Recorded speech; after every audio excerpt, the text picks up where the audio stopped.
अक्षय तृतीया की पूजा किस दिन और किस माता जी की और किस भगवान की जाती है, ये मैं आपको सब बता दूंगा। एंड तक बने रहिए और कमेंट्स में जय माँ लक्ष्मी, जय अन्नपूर्णी माताश्वरी लिख दीजिए। जय माता जी। 30 अप्रैल 2025 को अक्षय तृतीया को मनाया जाएगा। इस दिन सनातन धर्म में अक्षय तृतीया को योगादि पर्व का दर्जा दिया जाता है। इस दिन जप तप दान और पूजा का अक्षय पुण्य फल मिलता है। अक्षय तृतीया का मतलब यह होता है किसी भी चीज का क्षय नहीं होना।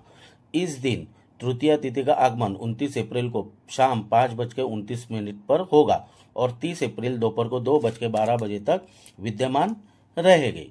इस बार भगवान परशुराम का जन्म 29 अप्रैल को प्रथम व्यापिनी तृतीया में मनाया जाएगा। ज्योतिष अशोक वैष्णव ने बताया कि इस दिन सूर्य मेष और चंद्रमा वृषभ राशि में रहेंगे। सर्वार्थी सिद्ध योगिनी रोहिणी नक्षत्र शोभन योग चतुर्थी युक्त तृतीया और बुधवार का संयोग इसे विशेष बना रहा है। अक्षय तृतीया को भगवान परशुराम हयग्रीव के प्राकट्य दिवस, माँ गंगा के अवतरण और सुदामा कृष्ण मिलन की स्मृति में भी मनाया जाता है। बताया जाता है कि इस दिन गंगा स्नान और तीर्थ दर्शन के भी अन्य फल प्राप्त होते हैं। आज ही के दिन सतयुग और त्रेता युग का प्रारंभ हुआ था। भगवान विष्णु के छठे अवतार परशुराम जी का भी अवतरण इसी तिथि को हुआ था।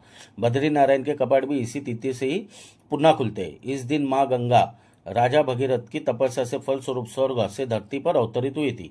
इसी दिन महाभारत युद्ध का समाप्त हुआ था और द्वापर युग का समापन भी इसी दिन हुआ था। इसी दिन श्री कृष्ण ने पांडवों को अक्षय पात्र भी इसी दिन दिया था, ऐसी मान्यता है। इस दिन आप अपने सामर्थ्य के हिसाब से सोना चांदी धन धान्य सब कुछ खरीदी कर सकते हैं। और मान्यता ये भी है कि अन्नपूर्णा का प्राकट्य दिन भी इसी दिन हुआ था। आप उस दिन अन्नपूर्णा की विशेष पूजा भी कर सकते हैं। कहा जाता है कि अन्नपूर्णा का विशेष पूजा करने से आपके घर में इस साल पूरे धन दौलत और अन्य धान्य की कोई कमी नहीं रहेगी। इसी दिन माँ लक्ष्मी और श्री विष्णु की भी पूजा की जाती है विशेष रूप से। इस दिन आप श्री लक्ष्मी माता और विष्णु जी की अगर विशेष पूजा करेंगे तो उनकी कृपा आपके ऊपर सदैव बने रहेगी।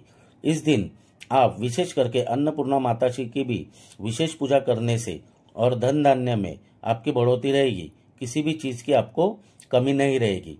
इसीलिए इस दिन विशेष करके अन्नपूर्णा की भी पूजा की जाती है, ऐसी मान्यता है। जय माता जी। इस दिन आप अन्नपूर्णा मातेश्वरी की अगर आपके घर में मूर्ति हो तो आप उस दिन आपको अन्नपूर्णेश्वरी माता जी की पीले चावल में स्थापना करके उसकी पूजा करनी चाहिए। और उस दिन अपने मंदिर में और की हुई पूजा को अगर आप दूध की खीर दिखाएंगे माता जी को या भगवान को आप भोग दिखाएंगे तो उसका फल अन्य साधारण रहेगा। जय माता जी। प्रेम से बोलो जय माता जी।